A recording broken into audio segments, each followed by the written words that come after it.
Entré a mi casa y encontré a mi hija de 5 años limpiándole los zapatos a mi hermano. Limpia mejor, niña inútil, no sirves para nada, gritaba él.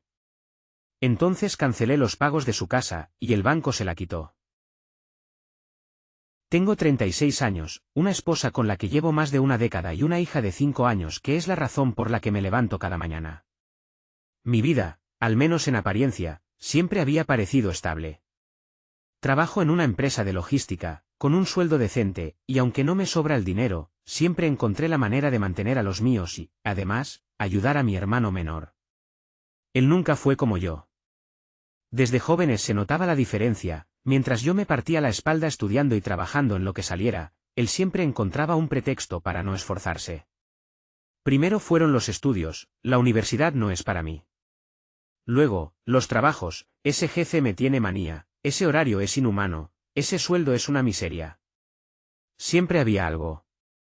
Y yo, como hermano mayor, siempre encontraba una excusa para tenderle la mano. Cuando pudo alquilar una casa, yo fui el que firmó como garante. Cuando dejó de pagar, yo fui quien puso la tarjeta para cubrir los atrasos. Al final, terminé asumiendo el pago mensual de la hipoteca de la casa en la que vivía con su esposa y sus hijos. No porque me sobrara el dinero, sino porque no quería ver a mis sobrinos en la calle. Mi esposa me lo había dicho muchas veces. Él no va a cambiar. No es que no pueda, es que no quiere. Yo respondía lo mismo de siempre. Es mi hermano. ¿Qué quieres que haga? ¿Dejarlo hundirse? Y lo decía convencido, hasta cierto punto. Porque, aunque trataba de mantener la calma, en el fondo empezaba a cansarme.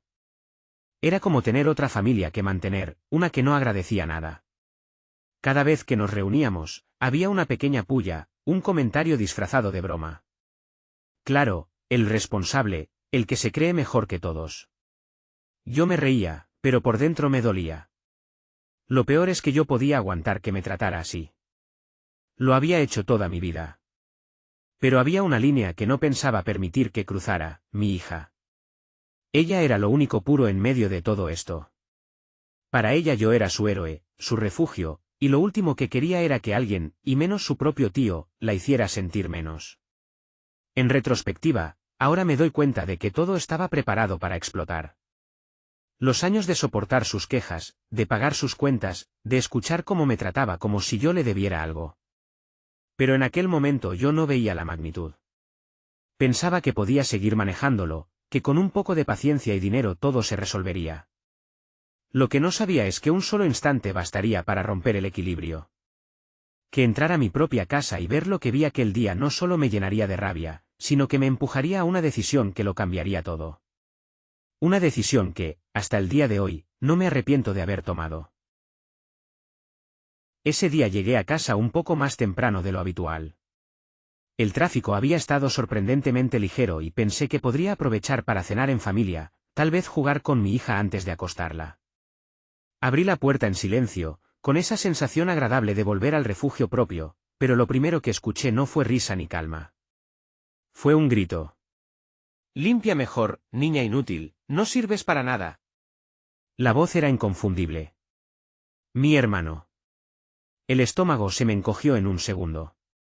Avancé despacio por el pasillo, con el corazón golpeando como un tambor en mis oídos.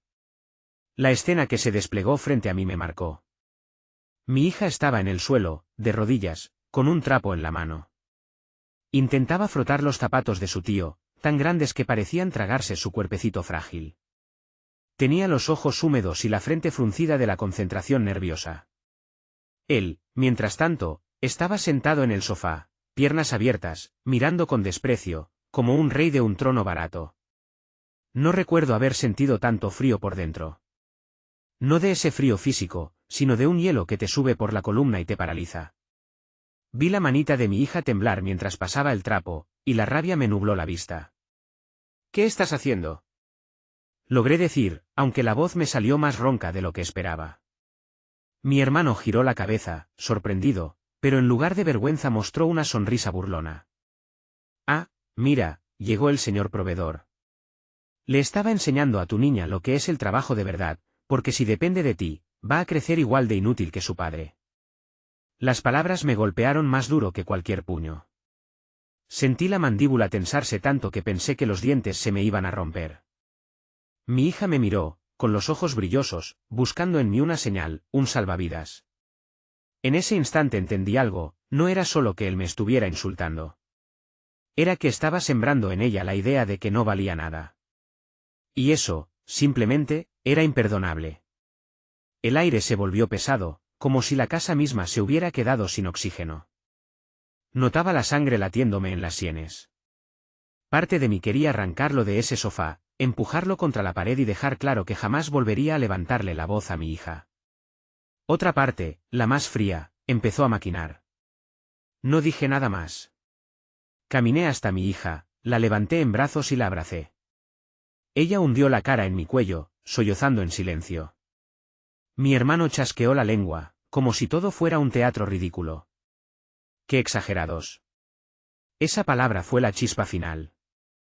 Supe, sin necesidad de discutir ni gritar, que algo se había roto para siempre. Ya no era cuestión de ayudar a la familia o de hacer lo correcto.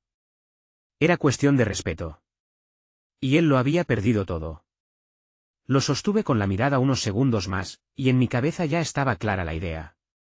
No iba a seguir manteniendo a un hombre que trataba así a mi hija. Ese mismo día, mientras la arropaba para dormir, decidí que la casa en la que vivía mi hermano pronto dejaría de ser suya. Esa noche casi no pude dormir. Mi hija, agotada por el llanto, cayó rendida en cuestión de minutos, pero yo me quedé sentado a los pies de su cama, mirándola respirar. Cada vez que recordaba la voz de mi hermano llamándola inútil, me subía un calor insoportable por el pecho. Me mordía los labios hasta hacerme daño, solo para no levantarme e ir a gritarle lo que de verdad pensaba. Cuando por fin regresé a mi habitación, mi esposa me miró con esa mezcla de ternura y reproche que tantas veces me había mostrado. ¿Ya lo entiendes?, susurró. No necesité que explicara más. Sabía a qué se refería. Durante años me había repetido que mi hermano no era un pobre hombre incomprendido, sino un parásito que se aprovechaba de mi buena fe. Yo siempre la callaba con el mismo argumento: es mi hermano, no puedo dejarlo tirado. Esa noche, sin embargo, no tuve fuerzas para repetirlo. Algo en mí había cambiado. Me levanté otra vez, encendí la luz del salón y empecé a revisar un cajón donde guardaba viejas carpetas de papeles. Entre facturas y recibos encontré lo que buscaba, todos los comprobantes de pago de la hipoteca de la casa de mi hermano. Había tal montón de recibos que parecían las páginas de una novela interminable. Uno por cada mes de los últimos 3 años. Y todos tenían el mismo nombre en la parte superior, el mío. De repente me vino a la mente un recuerdo que hasta entonces había minimizado. Una vez, en una reunión familiar, él había levantado la copa, y medio en broma, dijo: si no fuera por mí, este se moriría de aburrimiento. Yo soy el que le da sentido a su vida. Todos rieron. Yo también. Ahora entendía que, detrás de esa broma, había algo más. La certeza de que él me consideraba responsable de mantenerlo, como si fuera su obligación y mi castigo. Me temblaban las manos mientras pasaba de un recibo a otro. Mi esposa apareció detrás de mí y me puso la mano en el hombro. ¿Ves?, dijo suavemente. Nunca ha puesto un solo centavo. Asentí en silencio, incapaz de hablar. En ese momento sentí una mezcla extraña, por un lado, vergüenza por haber permitido tanto tiempo esa situación. Por otro, una furia nueva, distinta, que no me pedía gritar ni romper nada, sino actuar. Hasta ese día había creído que yo era el que sostenía a la familia. Pero ahora comprendía que, en realidad, llevaba años sosteniendo a un hombre que me despreciaba y que estaba envenenando la infancia de mi hija. Guardé los papeles en una carpeta azul y los puse sobre la mesa. No sabía exactamente qué iba a hacer con ellos, pero sabía que ya no había marcha atrás. Al pasar la última hoja, noté un detalle que me heló la sangre: incluso el contrato inicial del préstamo llevaba mi firma. Ni siquiera era su casa. Era mía. Al día siguiente pedí permiso en el trabajo y me fui directo al banco. No podía quedarme con la duda. Tenía esa carpeta azul bajo el brazo como si fuera un expediente criminal, y en realidad lo era, un registro de cómo me habían usado durante años sin que yo lo viera. La empleada me atendió con una sonrisa profesional, pero se le fue borrando a medida que le expliqué que necesitaba confirmar quién figuraba como responsable de la hipoteca de la casa donde vivía mi hermano. Tecleó unos segundos en su computadora, miró la pantalla y después me miró a mí, como buscando palabras suaves. Señor, aquí aparece usted como único titular del préstamo. ¿Cómo que único? Sentí que la garganta se me cerraba. Sí. El contrato está a su nombre, y los pagos registrados provienen de su cuenta bancaria. No hay registros de aportes de otra persona. Me quedé mudo. El corazón me latía tan fuerte que tuve que apoyar la mano en el mostrador para no perder el equilibrio. Todo el aire en la sala me resultaba espeso, como si hubiera entrado en un lugar sin ventilación. ¿Quiere que le imprima el historial?, preguntó la mujer con cautela. Asentí sin hablar. Minutos después tenía en mis manos varias hojas donde se repetía una verdad demoledora: yo había pagado cada mes, religiosamente, creyendo que lo hacía para ayudar. Pero la realidad era que el banco no conocía a mi hermano, para ellos, el deudor era yo. La casa, ese supuesto refugio de su familia, estaba a mi cargo desde el principio. Salí del banco caminando como un autómata. Afuera, el sol brillaba fuerte, pero yo sentía un frío que me calaba hasta los huesos. Me detuve en una esquina y tuve que respirar hondo varias veces para no vomitar. El asco no era solo por él, era por mí mismo. ¿Cómo pude ser tan ciego? Recordé cada comentario sarcástico que me había lanzado: tú trabajas porque te gusta sentirte esclavo, si yo tuviera tu sueldo, lo gastaría en vivir, no en sobrevivir. En aquel momento lo tomaba como bromas amargas. Ahora entendía que siempre hablaba desde la seguridad de que yo jamás lo dejaría caer. La rabia me subía por la espalda en oleadas, pero debajo de ella había algo aún más fuerte, una resolución silenciosa. Ya no se trataba de discutir con él ni de pedir explicaciones. Lo único que quedaba era actuar. Doblé los papeles y los guardé en la carpeta azul. La miré como si fuera un arma, y en cierto modo lo era. No había lugar a excusas ni a discusiones, todo estaba escrito, sellado, firmado. Mientras caminaba de regreso a casa, con la carpeta apretada contra el pecho, solo una idea me atravesaba la mente: si él cree que esa casa es suya, pronto va a descubrir la verdad, de la peor manera. Los días siguientes fueron una especie de niebla espesa. Yo iba al trabajo, cumplía con mis tareas, regresaba a casa, pero en mi mente solo daba vueltas la misma idea: mi hermano había hecho de mí su sostén y encima tenía la osadía de humillar a mi hija. Era como si cada recuerdo de los últimos años adquiriera un nuevo significado, como si de pronto pudiera ver las piezas del rompecabezas desde arriba. Y la imagen era monstruosa. Una tarde, al llegar al barrio de mi hermano, decidí hablar con un par de vecinos que lo conocían bien. Fingí curiosidad casual, preguntando si sabían algo de los pagos de la casa o de cómo le iba. La reacción de uno de ellos me dejó helado. ¿Cómo que los pagos?, dijo el hombre, un vecino mayor que llevaba décadas allí. Si tu hermano siempre ha dicho que la casa era prácticamente regalada gracias a él. Que tú apenas le dabas una ayudita porque estabas celoso de que él pudiera mantener una familia mejor que la tuya. Me quedé callado, intentando procesar. Otro vecino, más joven, intervino. Sí, incluso nos contó una vez en el bar que tú estabas endeudado con él. Que si no fuera por su generosidad, tú y tu mujer vivirían en un piso de alquiler cutre. Sentí un pinchazo en el estómago, tan fuerte que tuve que apretar la mandíbula. Las mentiras no solo eran para justificar su vida, eran para hundirme a mí frente a los demás. Había invertido la historia, y yo, que llevaba años pagando, aparecía como un mantenido de su grandeza. Volví al coche con un zumbido en la cabeza. El volante estaba caliente por el sol, pero mis manos temblaban de frío. Recordé otras escenas que antes parecían insignificantes: la manera en que levantaba la voz en las reuniones familiares, cómo hablaba por encima de mí, cómo presumía de sus logros. Ahora todo tenía sentido, no era descuido, era cálculo. Esa noche le conté a mi esposa lo que había escuchado. Ella me miró con rabia contenida. ¿Ves lo que te decía? No solo te usaba. Te humillaba detrás de tu espalda. Me dolió tanto como si me hubieran apuñalado. Porque era cierto. Había permitido que mi hermano convirtiera mi sacrificio en su gloria. Pasé horas en silencio, sentado en la cocina, con los papeles de la hipoteca sobre la mesa. Mi hija dormía en su cuarto, ajena a todo. Y yo solo pensaba, ¿qué clase de ejemplo le estoy dando si permito que alguien nos pisotee así? El vaso de agua frente a mí temblaba por el golpeteo de mis dedos contra la mesa. Ya no era solo una cuestión económica. Era cuestión de dignidad. Y esa dignidad ya no estaba dispuesto a regalarla. Esa noche, antes de irme a la cama, anoté en un papel 5 palabras que cambiarían todo: cancelar pagos. Que caiga solo. Las noches se volvieron interminables. Me acostaba, cerraba los ojos, y al instante aparecía la imagen de mi hija en el suelo, limpiando esos zapatos que ni siquiera deberían haber estado bajo nuestro techo. Luego veía el rostro satisfecho de mi hermano, como si se creyera un emperador en su trono, y me hervía la sangre. Me daba vueltas en la cama, pensando en los años que llevaba pagando por él. Pensando en cada recibo firmado, en cada euro que salió de mi cuenta. Y la pregunta siempre era la misma: ¿hasta cuándo? Había un muro invisible que me frenaba.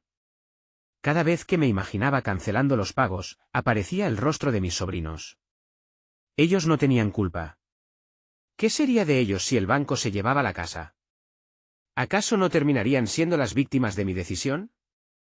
Esa idea me destrozaba. Pero entonces recordaba la voz de mi hermano. Inútil.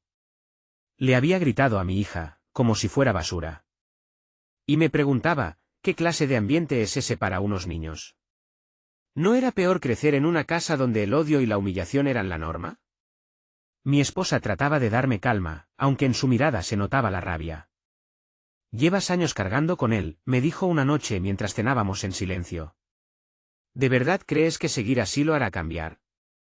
¿No ves que cuanto más le das, más te desprecia? No respondí. Solo miré mi plato vacío y apreté los puños bajo la mesa. Al tercer día de insomnio, me levanté a las 3 de la madrugada y bajé al salón. Encendí la lámpara pequeña y abrí la carpeta azul. Los papeles me observaban como testigos mudos de mi propia estupidez. Saqué el contrato, lo puse frente a mí y me quedé mirando mi firma en la primera página.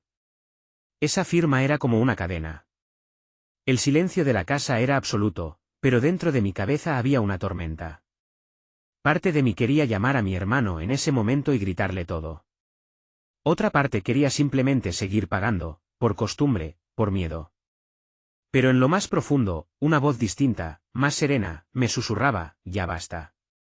Si no lo haces ahora, nunca lo harás. Al amanecer tomé una decisión. Preparé café, abrí el ordenador y entré en la página del banco. Mis dedos temblaban sobre el teclado. Busqué la opción de transferencias automáticas y la cancelé. Un clic. Tan simple como eso.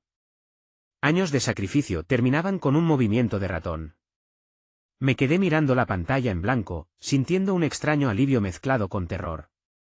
Como si hubiera abierto una puerta que ya no podría cerrar. Cerré el portátil y respiré hondo. Sabía que la llamada de mi hermano no tardaría en llegar, y que esta vez no pensaba contestar como siempre. La primera llamada llegó 2 días después. Estaba en el trabajo cuando vi su nombre en la pantalla del móvil. Durante un segundo dudé en contestar, pero decidí no hacerlo. 5 minutos más tarde volvió a llamar. Luego otra vez. Y otra. Cuando por fin atendí, su voz ya estaba desbordada de furia. ¿Qué mierda pasa con el banco? Me están llegando mensajes de pago rechazado. Dime que es un error. Me quedé en silencio unos segundos, disfrutando de la incomodidad que generaba. Por primera vez en años no tenía prisa en justificarme. No es un error, dije al fin, con calma. He cancelado los pagos. Se produjo un silencio al otro lado de la línea, pero no era de sorpresa, sino de incredulidad. Después explotó. ¿Qué? Tú no puedes hacerme esto. Esa es mi casa, mi familia. No puedes dejar a mis hijos en la calle. Cerré los ojos, respiré hondo. Me repetí mentalmente que no debía perder el control. La casa está a mi nombre. Yo he pagado cada céntimo. Tú solo has vivido ahí. Y ahora se acabó. Su risa fue amarga, casi histérica. Eres un maldito hipócrita. ¿Así devuelves todo lo que he hecho por ti? Siempre he estado a tu lado.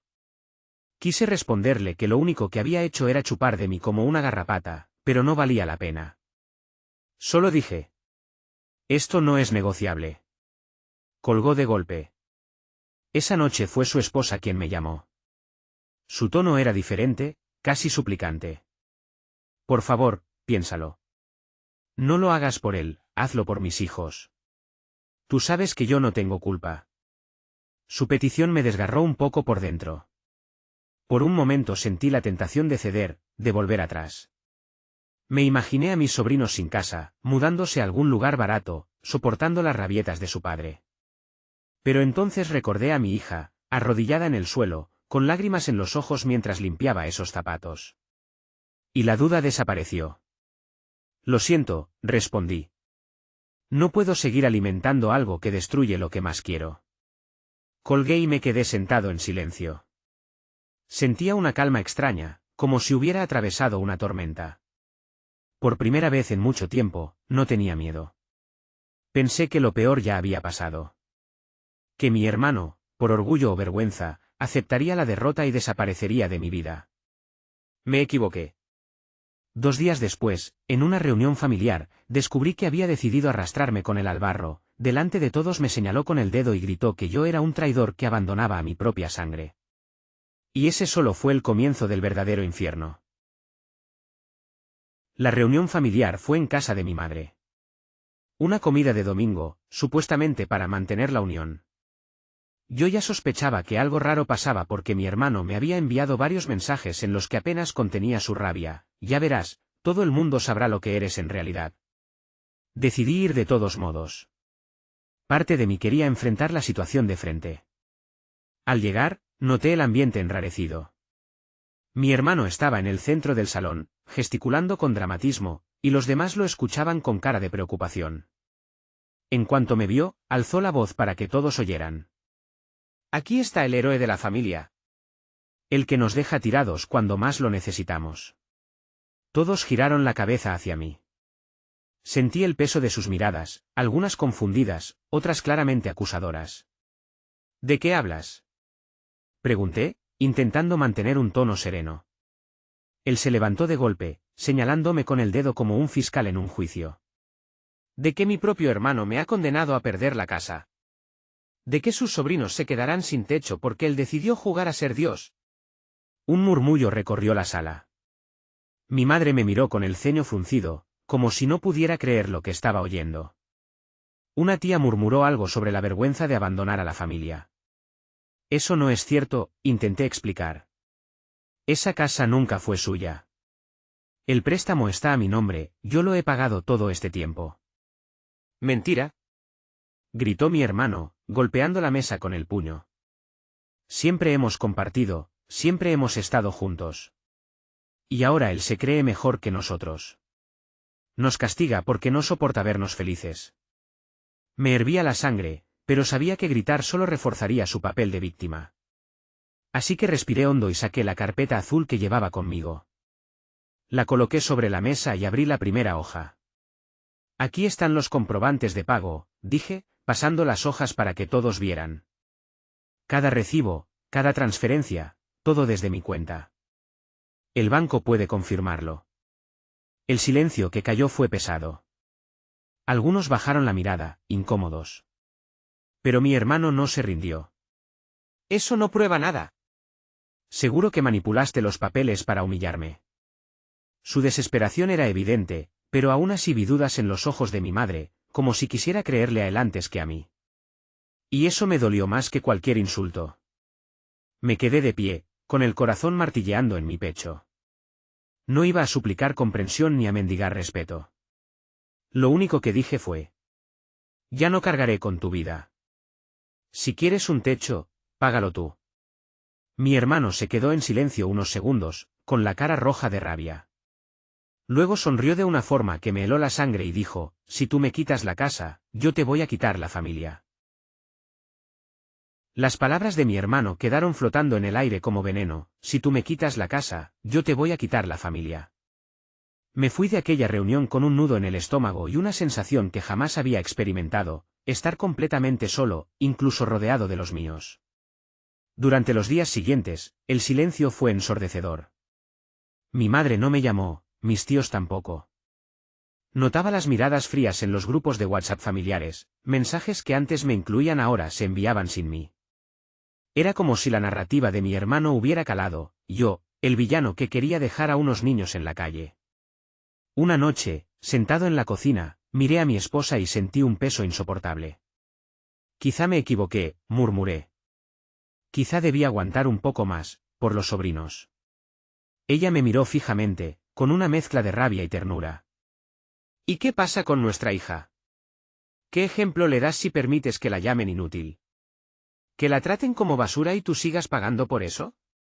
Me quedé en silencio. Sus palabras me atravesaron como un cuchillo. Sabía que tenía razón, pero el miedo a perder a mi familia extendida me corroía. El insomnio volvió con más fuerza. Caminaba por la casa de madrugada, con la carpeta azul en la mano, repasando los mismos documentos una y otra vez. En mi cabeza resonaban las voces de mis parientes, dudando de mí, defendiéndolo a él. Cada palabra era un golpe.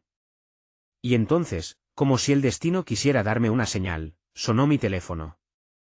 Eran casi las 9 de la mañana de un jueves. Contesté y escuché una voz seca, burocrática. Buenos días, llamamos del banco. Le informamos que, debido a la suspensión de pagos, la vivienda en cuestión entrará en proceso de ejecución hipotecaria.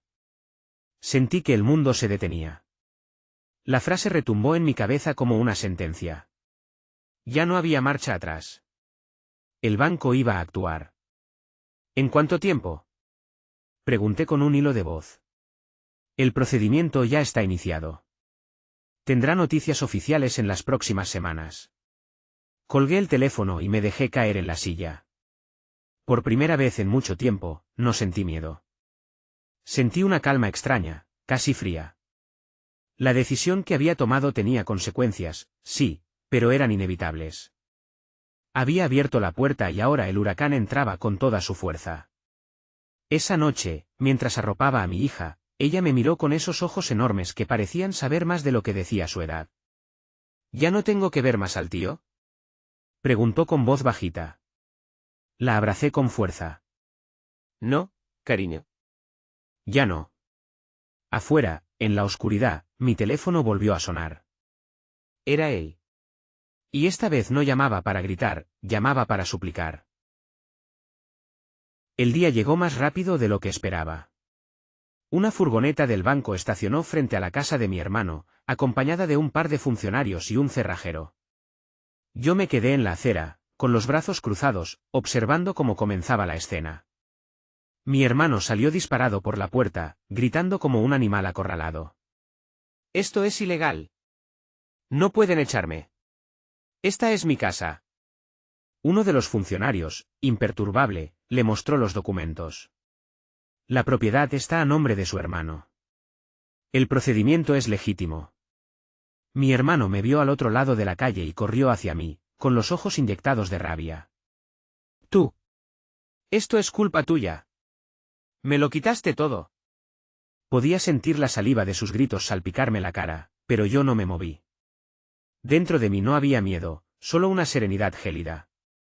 No te quité nada, dije en voz baja, lo suficientemente fuerte para que todos lo oyeran. Solo dejé de mantener tu mentira. Se abalanzó sobre mí, pero dos vecinos lo sujetaron antes de que pudiera tocarme. En ese momento, su esposa salió llorando con los niños, cargando bolsas de ropa apresuradas. El contraste era brutal, él, desquiciado, rugiendo como un toro, ella, derrotada, tratando de proteger lo poco que quedaba. Eres un monstruo, gritó mi hermano. Un traidor. Di un paso hacia él, mirándolo a los ojos con todo el peso de los años de humillación acumulada. ¿Monstruo? El monstruo es el que le gritó a una niña de 5 años que era inútil. El que convirtió a su propia familia en rehenes de su orgullo. Tú cavaste este hoyo. Yo solo dejé de llenarlo con mi dinero. Un silencio denso cayó sobre los presentes. Incluso los funcionarios se detuvieron, como si aquella confesión hubiera congelado el aire. Mi hermano intentó hablar, pero lo único que salió de su boca fue un sollozo disfrazado de gruñido. Sin mí no eres nada, balbuceó, tambaleándose. Lo miré una última vez, y con una calma que ni yo esperaba, respondí. No, hermano. Sin mí, el que no eres nada, eres tú. Él cayó de rodillas, derrotado, mientras los funcionarios cerraban la puerta con un nuevo candado. La multitud de vecinos que se había reunido murmuraba, algunos con lástima, otros con desprecio. Yo solo sentí alivio. No triunfo, no venganza pura. Alivio. Mi hija estaba a mi lado, tomada de la mano de mi esposa. Me agaché para estar a su altura. ¿Lo ves? Le susurré.